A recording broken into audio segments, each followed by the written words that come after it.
Assalamualaikum warahmatullahi wabarakatuh.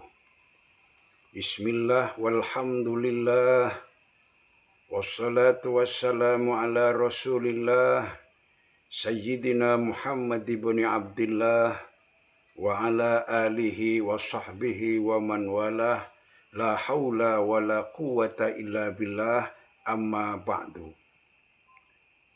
Saudara-saudara para pemirsa yang budiman, pada pertemuan kita kali ini saya akan membicarakan hukum bermedsos menurut Islam, bukan menurut hukum positif, baik hukum pidana maupun perdata. Para pemirsa yang budiman, dilihat dari perspektif hukum Islam, bermedsos, berselancar di medsos, baik membuat konten ataupun membuat pemberitaan dan lain-lain, itu adalah perbuatan muamalah. Sama seperti kita bernyanyi, kita makan, perbuatan seperti itu adalah boleh. Kenapa? Karena al-aslu fil asya al-ibahah, bahwa asal dari segala sesuatu itu boleh. Hukum asal dari segala sesuatu adalah boleh. Hatta yadullad dalil ala tahrim. Sehingga ada dalil yang menunjukkan atas keharamannya. Kalau tidak ada dalil yang menunjukkan keharaman itu, sesuatu itu adalah boleh. Al-aslu fil muamalat al-ibahah, bahwa hukum asal di dalam muamalat, hubungan kita antar sesama, itu al-ibahah, itu hukumnya adalah boleh. Illa yadulla ala tahrim, kecuali ada dalil yang menunjukkan keharamannya. Para pemirsa yang budiman, hukum asal kita melakukan medsos adalah boleh. Nah, perubahan hukum ini terjadi ketika niat kita yang berbeda-beda. Al-amru bimaqasidiha, segala sesuatu itu tergantung daripada niatnya.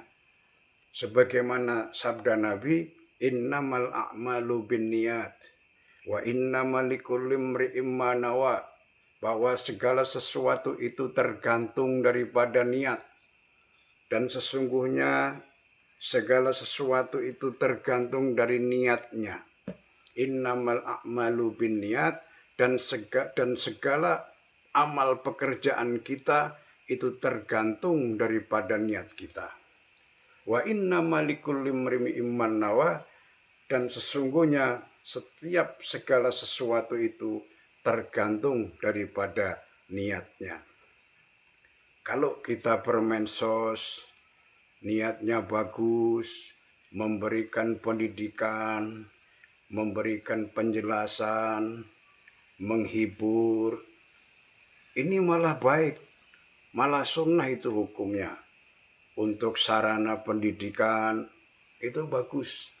Dari yang hukumnya ibahah, sekedar mubah, menjadi sunnah. Kenapa? Karena digunakan untuk hal-hal kebaikan. Kalau kita misalkan menggunakan medsos untuk mengantisipasi berita-berita hoax terhadap orang-orang yang menyerang Islam misalnya, itu malah wajib.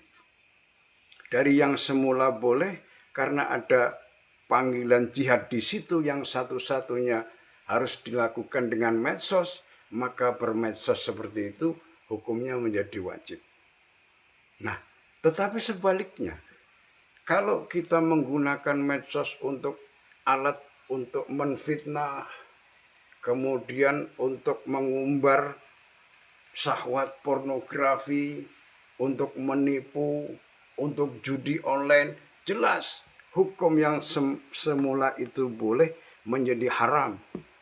Kenapa? Karena niatnya untuk maksiat. Ini Jadi the mind behind the gun. Senjata itu tidak bahaya. Yang bahaya itu orang yang menggunakan senjata itu. Mensos itu nggak berbahaya, tetapi yang bahaya itu orang yang menggunakan mensos itu. Para pemirsa yang budiman, dalam hal ini adalah persoalan niat. Jikalau kita menggunakan media sosial untuk pendidikan, untuk belajar agama, itu bagus. Malah disarankan itu. Hukumnya malah sunnah, dapat pahala. Kalau kita bermedsos untuk membela lillahi kalimatillah karena ada serangan dari musuh Islam misalnya yang menyerang, merendahkan Islam melalui medsos, wajib kita bela itu. Demi lillahi kalimatillah, demi keagungan, ketinggian kalimat Allah, agama Islam. Jadi semua adalah bergantung kepada niat. Para pemirsa yang budiman, dalam hal ini mari kita bermedsos itu dengan baik.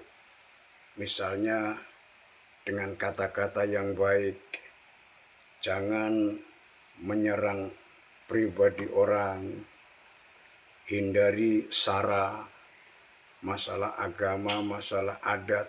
Jangan kita itu bermedsos malah membuat kerusuhan. Itu nggak boleh, haram itu hukumnya. Apalagi mengumbar pornografi demi sebuah konten misalnya, jelas nggak boleh. Itu dalam hukum Islam adalah haram. Kemudian jangan menampilkan sebuah kekerasan ataupun sadis. Itu juga nggak boleh, membuat orang lain susah, itu nggak boleh. Apalagi menebar hoax juga nggak boleh di dalam Islam.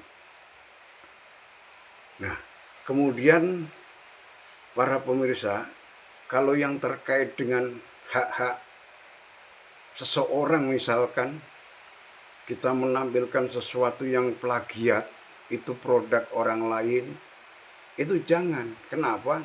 Nanti juga ada konsekuensi. Kalau dia menuntut, ya kita salah. Karena itu hak cipta orang lain. Nah, kalau misalkan kita menemukan momentum atau peristiwa yang misalkan masalah kejadian asusila pada anak ataupun masalah kasus-kasus asusila misalkan, itu jangan diterangkan namanya, jangan divulgarkan. Itu harus dengan inisial. Kenapa? Karena itu mengandung aib orang lain. Jadi semua itu diatur dalam Islam itu, termasuk dalam bermedsos. Para pemirsa yang budiman, jadi teruslah kita bermedsos, baik YouTube, online, semua niatnya baik untuk berusaha, untuk berdakwah, itu akan mendapat pahala dari Allah Subhanahu wa Ta'ala. Jadi jangan a priori dengan yang namanya dunia maya, a priori salah. Justru kita itu gunakan dalam era digitalisasi ini adalah sebuah alat untuk berdakwah, alat untuk berusaha, untuk mencapai kesuksesan kita. Sarananya adalah ini, al-wasail hukmul maqasid dalam kaidah. Sarana dan tujuan itu hukumnya sama-sama penting. Jadi tidak boleh kita a priori. Memang kita akui bahwa dalam dunia maya itu ada berbagai macam tayangan-tayangan. Ada yang tayangan positif, ada negatif. Karena memang dunia ini kan isinya dua, ada hitam, ada putih. Ini memang ujian kita sebagai manusia, diuji oleh Allah untuk ujian menghadapi kehidupan dunia ini yang begitu. Ada dua pilihan. Nah, makanya oleh karena itu harus kita dorong pilihan-pilihan positif ini dan kita hindari pilihan-pilihan negatif ini sesuai dengan perintah Allah Subhanahu wa taala. Misalkan kita melihat tayangan-tayangan yang pornografi, kita abaikan aja. Jangan dilihat terus. Yang tidak boleh itu kan kalau melihat seperti itu kemudian dilihat, dipikir nggak boleh. Ya kita cuekin aja. Kita hapus saja, kita lewatin aja kalau hal-hal yang negatif itu. Karena apa? Karena memang dunia seperti itu. Bahwa ada hitam dan putih ini sampai kiamat. Sampai kapanpun akan seperti itu. Nah, oleh karena itu nilai-nilai yang positif ini yang kita kedepankan. Nilai-nilai yang baik ini yang kita kedepankan. Jikalau kita mengedepankan, menguatkan nilai-nilai positif, maka nilai-nilai negatif inilah bisa akan turun drastis. Tetapi sebaliknya, jikalau kita tidak mengedepankan nilai-nilai kebaikan, malah justru mengumbar nilai-nilai negatif, maka nilai-nilai negatif itulah yang akan muncul ke permukaan. Dan di sini Allah tidak ridho. Apabila ada sebuah kemaksiatan di daerah yang sangat luar biasa, Allah pasti akan murka. Na'udzubillah, tsumma na'udzubillah. Bahkan para pemirsa, ada satu riwayat dalam sebuah hadis qudsi. Allah berfirman, kalau saya melihat orang-orang yang maksiat, orang-orang yang tidak mau menaati perintahku, kata Allah, rasanya saya ingin menimpakan bencana ke mereka. Tetapi kalau saya melihat orang-orang yang soleh, orang-orang yang rajin rukuk dan sujud, orang-orang yang tengah malam berdoa, rasa-rasanya kemarahan saya ini bisa lentur, bisa hilang, tidak menjadi mengazab ke mereka. Nah, jadi di sini penting kita ini berhutang budi sebenarnya kepada orang-orang yang soleh, orang-orang yang dekat dengan Allah, sehingga bencana Allah ditahan, nggak jadi. Bahkan ada satu riwayat gini, ada orang kelasnya juga namanya orang pilihan ya, wali. Dia itu tahu kalau ada malaikat itu sedang bicara. Gini, dua malaikat sedang bicara ceritanya. Weh, kamu tahu nggak ada apa? Besok itu Allah itu akan mengazab daerah sana. Kenapa? Allah nggak suka mereka pada bermaksiat. Jam berapa? Jam segini-gini. Bahasa kita seperti itu. Akhirnya apa? Seorang wali ini mendengar percakapan malaikat tadi, langsung dia itu action. Ih, ada bahaya ini. Akhirnya apa? Dia jelaskan kepada tokohnya, kepada tokoh-tokoh di situ. Pak, maaf ya, ini ada berita penting ini. Berita apa? Dari pusat. Kalau sekarang kan gitu kan, dari pusat. Besok ini akan diazab daerah sini oleh Allah. Maka tobat aja. Tolong warga yang disuruh tobat aja semua. Sama Allah minta maaf. Semoga Allah tidak jadi mengazab. Akhirnya apa? Perkataan orang ini, orang pilihan ini, waliullah lah katakanlah. Ini dilaksanakan oleh tokoh di tempat itu. Sehingga apa? Kaum di situ mau bertobat kepada Allah. Kemudian Allah nggak jadi nurunin azab itu, nggak jadi. Akhirnya si wali tadi juga dengar lagi pembicaraan malaikat berikutnya. Loh, katanya Allah mau ngazab ini, kok nggak jadi, kenapa? Nggak tahu. Mungkin itu sekarang orangnya pada taubat, jadi Allah tidak jadi mengazab. Nah, disinilah para pemirsa pentingnya kita berusaha supaya baik.